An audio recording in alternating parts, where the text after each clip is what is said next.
Bonjour à tous et bienvenue dans cette vidéo. On va voir 5 conseils pour réussir une démo quand on est un SaaS, une démo qui va donner envie à vos potentiels clients d'acheter votre solution. Qui suis-je pour vous parler de ce sujet? Moi je m'appelle Fahim Hassani, je suis le fondateur d'une agence de prospection qui s'appelle Monsieur Lead. Donc Monsieur Lead, notre métier consiste à prospecter en externe pour des entreprises afin de leur générer des rendez-vous qualifiés. Et parmi nos clients, on compte beaucoup d'éditeurs de logiciels. Et ce n'est pas nous qui faisons les démos, mais il nous arrive de consulter les démos que font nos clients. Et comme on a une expertise commerciale, on peut voir comme ça des patterns, des erreurs qui sont faites, qui peuvent s'optimiser pour pouvoir réussir à faire des démos qui fonctionnent mieux et transformer donc plus de rendez-vous en clients pour votre solution. Donc le premier conseil que j'aimerais vous donner, c'est de demander à vos prospects pourquoi est-ce qu'ils ont accepté de faire ce rendez-vous-là avec vous.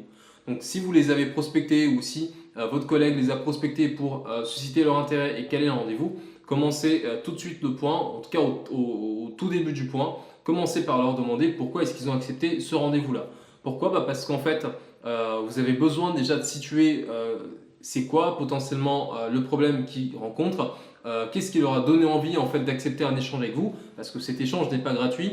C'est 15 minutes, c'est 30 minutes qui prennent de leur temps pour découvrir ce que vous faites. Ça leur coûte quelque chose, mais s'ils l'ont fait, c'est qu'ils pensent, qu'ils espèrent que vous allez leur apporter plus de valeur que ce qu'ils ont donné. Donc c'est important de comprendre les hypothèses de la personne. Ça permet de voir son niveau de maturité sur le sujet. Est-ce qu'il travaille déjà avec une solution similaire à la vôtre? Est-ce qu'il y a des points d'insatisfaction dans son usage aujourd'hui des outils qu'il ou elle a à sa disposition? Son niveau de besoin, son niveau d'urgence. Donc toujours commencer par demander à la personne de vous partager sa vérité sur le pourquoi est-ce qu'il a accepté le rendez-vous.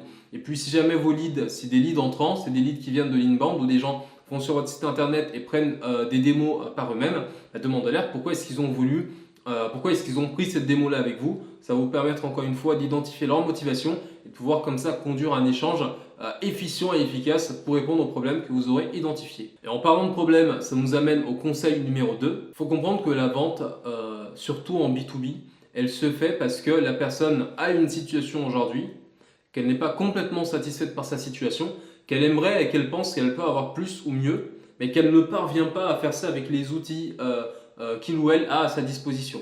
Et vous, tout votre succès repose sur le fait que vous allez être un pont entre donc, la situation actuelle de la personne et la situation désirée, là où cette personne-là souhaiterait se retrouver.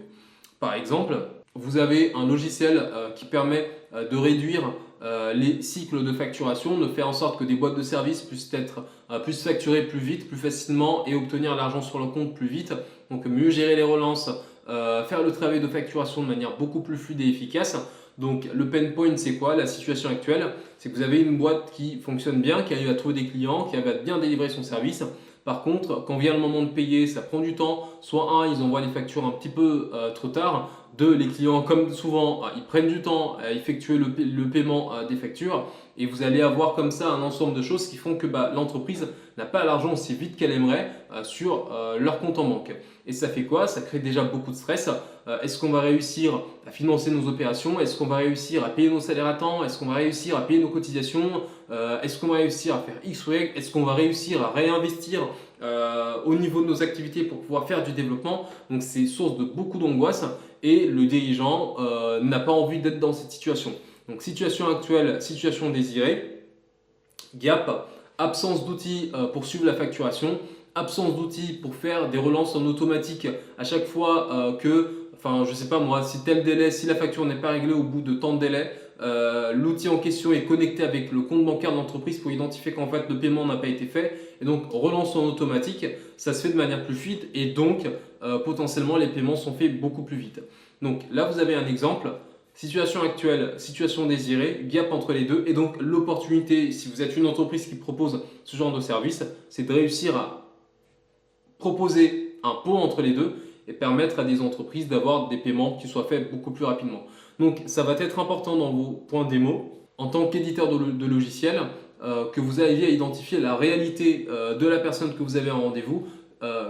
C'est quoi ses peines, mais ça vous l'avez déjà entendu, mais surtout quelle est sa situation actuelle et qu'est-ce qui l'insatisfait, qu'est-ce qui suscite de l'insatisfaction, de la frustration dans ce qu'elle rencontre aujourd'hui et ce que cette personne-là aimerait obtenir dans son quotidien, dans sa vie professionnelle, dans l'atteinte de ses objectifs, dans ses opérations quotidiennes. Et question finale, pourquoi est-ce que cette personne ne parvient pas à faire ça avec l'ensemble des outils disponibles aujourd'hui?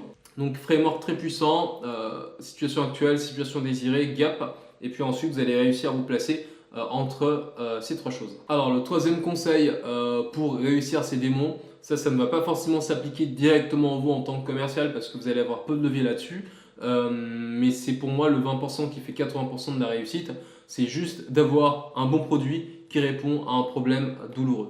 Donc un problème douloureux ou problème dur, comme on aime l'appeler en marketing, ça sera un problème donc dur, D-U-R, donc douloureux, urgent et reconnu. Donc un problème qui en vaut la peine chez la personne en face. Donc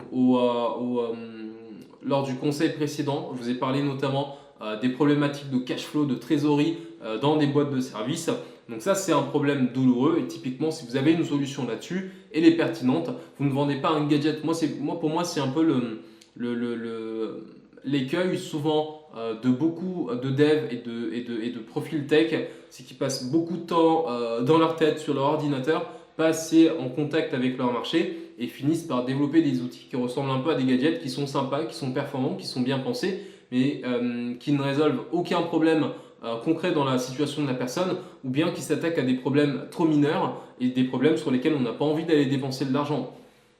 Si ce que vous faites attaque un problème urgent, reconnu, douloureux, parce que ça peut permettre à l'entreprise de gagner beaucoup plus d'argent, de gagner beaucoup plus vite son argent, ou bien d'éviter des pertes financières, des risques légaux, des risques de ressources humaines, une gestion beaucoup plus fluide des opérations. Donc dès que vous avez comme ça sur des points douloureux, vous allez réussir à faire donc des démos qui seront beaucoup plus efficientes et pouvoir signer plus de clients. Mais ça, si vous êtes un commercial, ce n'est pas à vous qu'il faudrait partager ce conseil, mais plutôt à votre CEO ou au CTO pour identifier des marchés avec des vraies problématiques sur lesquelles vous allez apporter une solution. Le quatrième conseil pour réussir ces démos quand on est un éditeur de logiciel, c'est de montrer clairement votre solution et de chercher un effet waouh. J'ai vu des R1 où les personnes faisaient l'échange avec le prospect, ils ont préparé l'entretien, ça discutait bien, mais en fait à aucun moment ils n'ont montré le produit, ils n'ont montré la solution. Pourtant la personne en appel de prospection, on lui a vendu l'idée d'une démo, l'idée d'une solution qui pourrait l'aider sur un problème donné. Et en fait, la moindre des choses, c'est que quand la personne se présente en rendez-vous, c'est que vous lui montriez cette démo-là. C'est que vous lui présentiez votre produit ou votre solution. Je pense que c'est une meilleure façon de faire que de se dire, en fait, au R1, on va faire un peu de qualif, on va un peu creuser, identifier les problèmes, etc. Vous allez surtout faire parler la personne et à la fin, elle aura l'impression d'avoir perdu son temps. Donc pour moi, c'est mieux, dès le premier rendez-vous, de montrer déjà ce que peut faire votre solution. Comme ça, la personne, elle voit la valeur que vous pouvez lui apporter dans son quotidien, dans les problèmes qu'elle rencontre. Et c'est beaucoup plus efficace comme cycle de vente que de parler et de poser trop de questions. Donc pour moi, la structure vraiment top en démo, c'est démarrage de call, un peu de small talk et puis très rapidement, pourquoi est-ce que vous avez accepté ce rendez-vous avec nous ou pourquoi vous avez pris rendez-vous pour découvrir notre solution. Ensuite, essayez d'identifier la situation actuelle de la personne, les points d'insatisfaction, la situation désirée, qu'est-ce qui ne fonctionne pas dans son outillage actuel ou dans les ressources disponibles aujourd'hui, et puis potentiellement comme ça identifier là où vous allez réussir à vous positionner pour pouvoir être pertinent pour cette entreprise. Enfin, le cinquième conseil pour réussir ces démos, c'est d'en avoir constamment. En fait, souvent, moi, ce que je remarque, c'est que vous allez avoir une entreprise qui va investir beaucoup en prospection, en contenu, en publicité. Du coup, les démos vont faire un peu ça. Et en fait, quand ils commencent un peu à saturer au niveau de ce qu'ils peuvent traiter, ils vont réduire forcément les investissements. Mais ce qui va se passer, c'est qu'au bout d'un mois, de 2 mois, de 3 mois, en fait, le volume d'opportunités, de pipeline, il va faire également comme ça. Et en fait, si vous voulez réussir à faire des belles démos et surtout à vendre continuellement et à avoir une bonne croissance, vous ne devez jamais lâcher votre pipeline, vous ne devez jamais lâcher vos actions marketing, vous ne devez jamais lâcher vos actions de prospection. Comme ça, vous allez réussir à alimenter constamment vos commerciaux et faire comme ça régulièrement des nouvelles démos, des nouvelles présentations et signer régulièrement de nouveaux clients. Donc voilà pour ces 5 conseils sur comment réussir ces démos quand on est un éditeur de logiciel. C'était Fahim Hassani, CEO et fondateur d'agence de prospection Monsieur Lead. Donc chez Monsieur Lead, on bosse beaucoup avec vous, des éditeurs de logiciels.